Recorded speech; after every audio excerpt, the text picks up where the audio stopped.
নমস্কার সবাইকে, আমার চ্যানেলে সবাইকে সুস্বাগতম। আজ আমি যাচ্ছি আমার বন্ধুর বিয়েতে। একদম ছোট্টবেলাকার বন্ধু। আমরা KG school, high school, college সব একসাথেই কমপ্লিট করেছি। তারপর আমি যেহেতু বিয়েটা একা করেছি, সিট পাইনি বলে বেচারাটা করতে পারেনি। বিয়েটাই আমি একা করেছি, ও আমার সাথে করতে পারেনি। গিয়ে দেখলাম যে অলরেডি বর গাড়িতে উঠে গেছে, আমি বেচারি একলা একলা যাচ্ছি। তারপর আমরা চলে এসেছি কনের বাড়িতে, কারণ যেহেতু অনেক ঠান্ডা পড়েছিল সেহেতু আমি আর ভিডিও করতে পারিনি। ওখানে গিয়ে নেমে তারপরেই আমি ভিডিও করেছি। এখানটায় সবাই ভিতরে ঢুকছে এবং এখানেই বসার আয়োজন করেছে, এখানেই মণ্ডপই করেছে, মণ্ডপও ওখানটাতে করেছে। আমি ভিতরে ঢুকছিলাম, এরপরে দেখবো কোণে কোথায় আছে। ধীরে ধীরে কোণের রুমে ঢুকলাম। এই তো আমাদের কোণে বসে আছে কোণে রানী, এই হলো আমাদের বর, আমার বন্ধু। এনার নাম হলো কৃষ্ণেন্দু। ঠিক আছে, বেচারা বাইক চালাতে খুবই ভালোবাসে। তাই সেই জন্য বিয়ের কিছুদিন আগেই বেচারা অ্যাক্সিডেন্ট করে 12টা বেজে গেছে।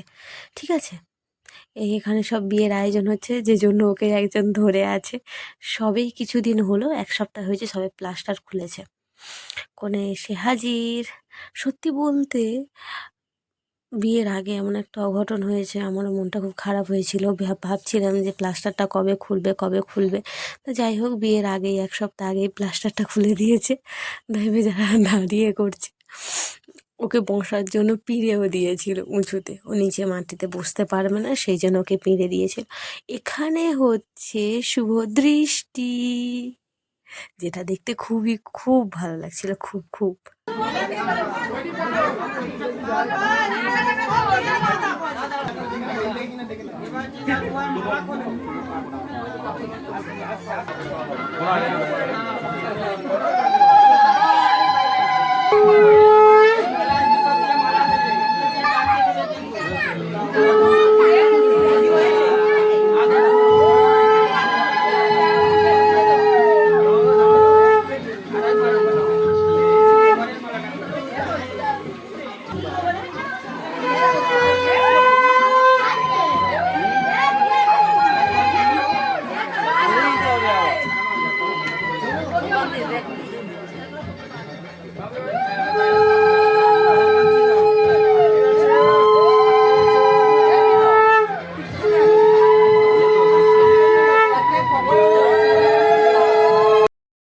এদিকে বিয়ে হচ্ছে আর আমি মাঝে মাঝে উধাও হয়ে যাচ্ছি, কারণ সেদিকে স্টল বসেছে ফুচকা, কফি, পকোড়া।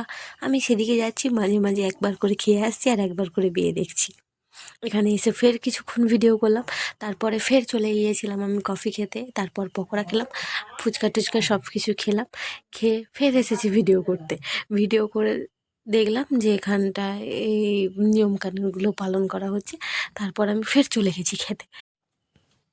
খেতে গিয়েছিলাম বলে ওদের সিঁদুরদানের ভিডিওটা আর করতে পারিনি, অনেক রাত হয়ে গিয়েছে। এবার বাড়ি যেতে হবে। টাটা। যারা আমার চ্যানেলটাকে সাবস্ক্রাইব করনি করে দাও।